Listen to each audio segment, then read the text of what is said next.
What's up, everybody? Happy Monday. Welcome into the Pack a Day podcast here on YouTube as well as Packer Report. I'm your host, Andy Herman. You can follow me on Twitter at Andy Herman NFL.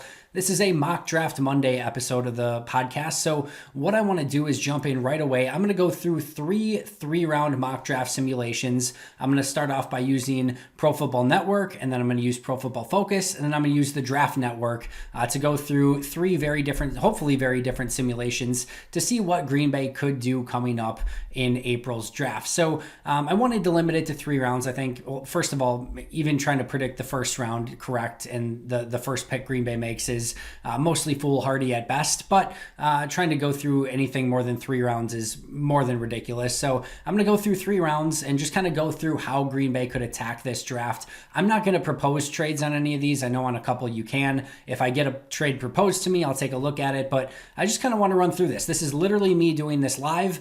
You'll see kind of my live reactions, my thought process along with it. And I have not run through these already to kind of prepare who might come up in these scenarios. And again, they're 3 very different, mock draft simulators. So we'll see what we kind of come up with each one. So again, this is the Pro Football Network mock draft simulator. So I'm going to start there, 3 rounds, Green Bay Packers. I'm going to try to go through this fast. So we are going to go through the fast version. So let's get started right away with the Green Bay Packers and pick 29. So we are going through here. I got offered pick 46 in a second round pick. I'm going to reject that. Not going to go back to 56 or 48. So I'm going to stay on the board here at pick 29. And there's a couple interesting names. And I should mention this right off the bat. If there's anyone that's unrealistic here, I'm just going to ignore it and pretend that it's not there, because I don't think, if there's a Ja'Marr Chase there, that doesn't do me any favors or anyone any favors to say, oh, yep, I'm going to take Ja'Marr Chase. Let's be real. If Ja'Marr Chase is there at pick 29 for Green Bay,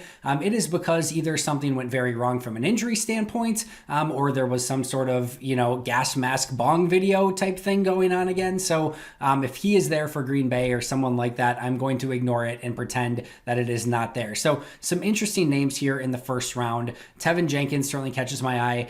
Caleb Farley, and this kind of goes back to my Ja'Marr Chase example. And Caleb Farley, I think there's a decent chance that he's there at pick 29 for Green Bay. I think the issue with Caleb Farley being available at pick 29 is if he's there, that means he has some sort of real injury red flag. And if the first 28 teams passed on him, Green Bay is likely to pass on him as well at pick 29. So a name that I love here is Fatu Melifonwu, as well as Kelvin Joseph. I think those are both players that Green Bay could be interested in. But the name that jumps off the board here for me is Tevin Jenkins, the offensive tackle for Oklahoma State. I think he becomes your long-term starter at right tackle. I think he could start at left tackle to begin the season if he wanted to, but I would kick Billy Turner over there until David Bakhtiari's back, plug and play Tevin Jenkins at right tackle, and then once Bakhtiari comes back, move Billy Turner back to right guard for this season only. You probably move on after this season. Elton Jenkins stays at left guard, and then you've got Lucas Patrick at center. So I'm going to go Tevin Jenkins, offensive tackle from Oklahoma State with pick 29 overall, and then that will bring us to the second round, and we will see what is available. I'm not going to move back to pick 87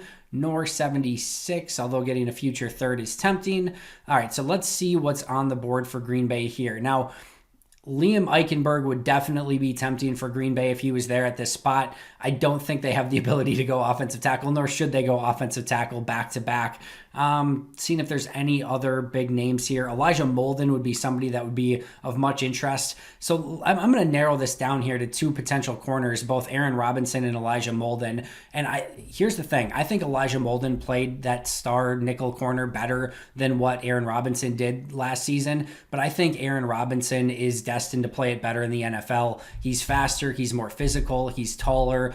He has all the traits that you would want at that position. I think he profiles very well as a nickel corner, and I think he can also play some outside corner. With Elijah Molden, you start him at that nickel corner. I think ultimately his best spot may end up being safety, very much similar to Micah Hyde for me, but I'm going to go Aaron Robinson here as a potential nickel or even outside corner down the line for Green Bay. Certainly a Landon Dickerson would have been really interesting there too. I'm not sure how feasible that is.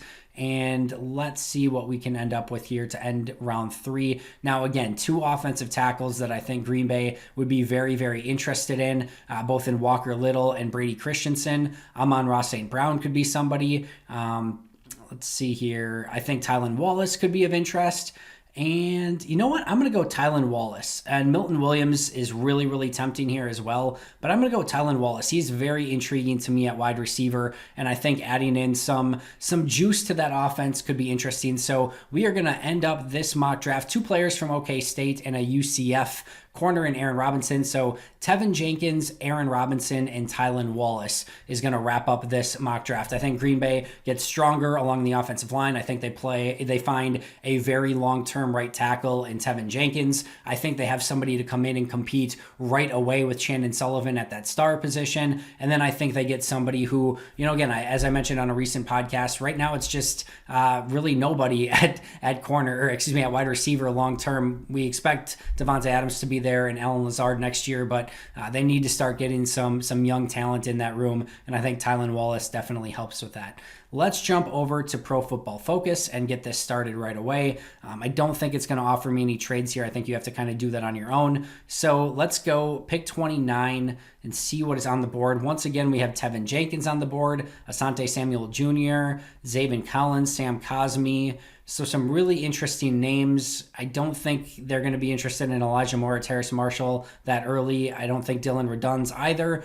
So I'm actually going to go through here, just go in a different direction. I'm going to go Samuel Cosmi here. And I think Cosmi is one of the underrated players in this draft. Every athletic threshold, I think there's a legit chance that he's very, very high on Green Bay's board based off of what they like athletically. Again, I think you have a potential plug-and-play player at right tackle, both now and long-term. I also think that you have some flexibility here, which we know they love. I think he can play left tackle. I think he can play left guard. I think he can play right tackle. So I think you have some positional versatility here with Cosmi, and I actually think he's going to be a better pro than he was even in college. So that brings us to pick 62, and we've got some more interesting players on the board here. Now, Jamin Davis would definitely be somebody I would select. I think it's very unlikely that he is here in round 2 for Green Bay. So one name stands out to me immediately. I'm going to go Ifeatu Melifonwu here. Love Ifeatu Melifonwu. I think he is somebody that can start at corner relatively early in his career. I think you love having the opportunity to have him compete with Kevin King right away. I think you can kind of let that play out in camp and see who plays better. But I love Ifeatu Melifonwu, and I wouldn't even be upset if Green Bay took him in the first round, to be totally honest. So let's wrap things up here in round 3 using this mock draft simulator. And in this one, let's see here. So we went offensive line, and then we went Melifonwu. I mean, Kelvin Joseph and Brady Christensen, even Ben St. Juste would be of great interest. But I'm going to wrap things up on the defensive line. 2 really great options here in Odighizuwa as well as Milton Williams. I'm going to go Milton Williams. I think he has just a little bit more upside, and I think that ends, really, Green Bay getting all the positions that they really would love to attack in this draft. This, to me, I know it gives me a B- here. This would be a draft that I would love for Green Bay. Solidify that offensive line. Give yourself a high upside player that I think can start playing right away. Same thing at corner, and then really helping your defensive line, which needs some young players, some juice inside, and somebody that can rush the passer a little bit too in Milton Williams. So overall, really like this mock draft. Probably I like it a little bit more, I think, than my first one here. So let's finish up with the third one here. This, again, is the Draft Network. So we are going to start this one off and see what is ultimately available at pick 29. Once again, I don't think this one has any trades available, so we will see. Devontae Smith still on the board. I don't think that's going to happen. There he goes. And all right, we are on the clock. So Christian Barmore is there, Jamin Davis, Landon Dickerson, Zaven Collins, Caleb Farley, Eric Stokes, Kadarius Toney. Let's see what else we have here. So this is a really interesting scenario. None of the names actually kind of scream off the page for me here. I'm going to go just in a different direction based off what's available. I think they actually really like their inside linebackers, but Zaven Collins is a really interesting player that brings some positional flexibility. I know that this is a defense that hasn't necessarily, really valued the inside linebacker, and I don't think the Packers as a whole as well either, but Green Bay needs playmakers, and Zaven Collins is definitely a playmaker. So I'm going to take a shot at it here and just to kind of go in a different direction than what we have in the other 2 drafts. So Zaven Collins in round 1. and then we'll see what's available in round 2 here. See if there's any names that jump off the page as I'm kind of looking here. Carlos Basham, I think, is a player that they are going to really like.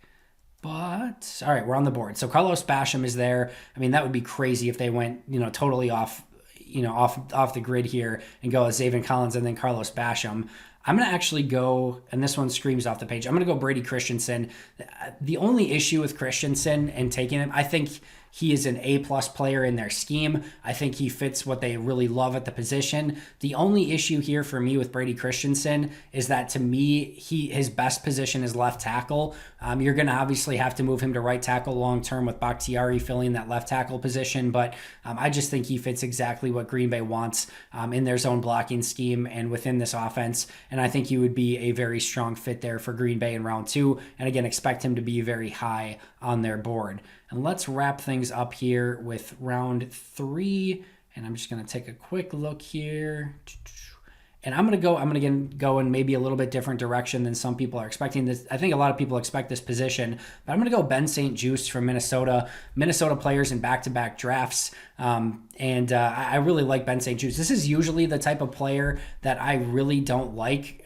These bigger corners that, maybe always aren't the most agile, but he is a freak dude. And he's much more agile than I think anybody his size has any right to be.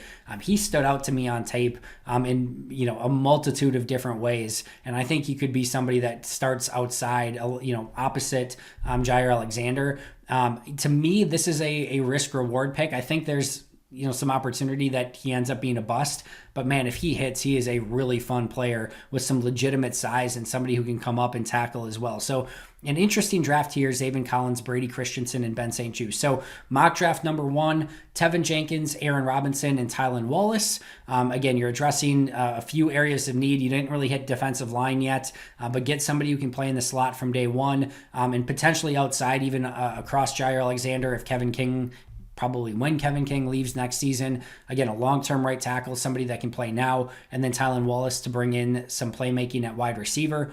Sam Cosmi, again, plug-and-play tackle, both short-term and long-term. Afatu Melifonwu, again, think that he can play inside, outside zone, man, press, whatever you want him to do. He has a ton of positional versatility. Could play some safety if you want as well. Just love his overall game. And then again, getting some help along the defensive line in Milton Williams. And then on the third draft, Zaven Collins at linebacker. You finally get that high-end linebacker in the middle of their defense. We've seen what some of these teams have done with the linebackers. We saw it with Tampa last year in Levante David and Devin White. So getting a player like Zaven Collins to be really a playmaker and an impact defender inside, getting your offensive tackle who can play right tackle probably right away, transitioning over from left tackle, and then Ben St. Juste, a unique unicorn of a corner that could fit very well opposite Jaire Alexander long term. So hit me up below with which of the three of these were your favorites. I'm sure you will love all 3 of these and love every pick that I made, and not dislike any of the picks, but hit me up below with some of the picks that you liked, some that you didn't like. Again, this isn't what I would do. This is what I'm kind of leaning towards. Maybe Green Bay takes a flyer on. And again, do I think they're probably going like a Zaven Collins round 1? No, but doing the same mock draft 3 times in a row probably isn't the most fun exercise in the world. So 3 different directions here with different positions that Green Bay could target. Hopefully this was entertaining, if not useful, maybe useful, who knows. But thanks for joining me. I always appreciate it. I'll be right back here tomorrow with an all-new edition of the Pack-A-Day podcast on YouTube. Make sure to check out today's audio podcast with myself, Perry Goldstein, and special guest Peter Bukowski. But until next time, and as always, go Pack Go.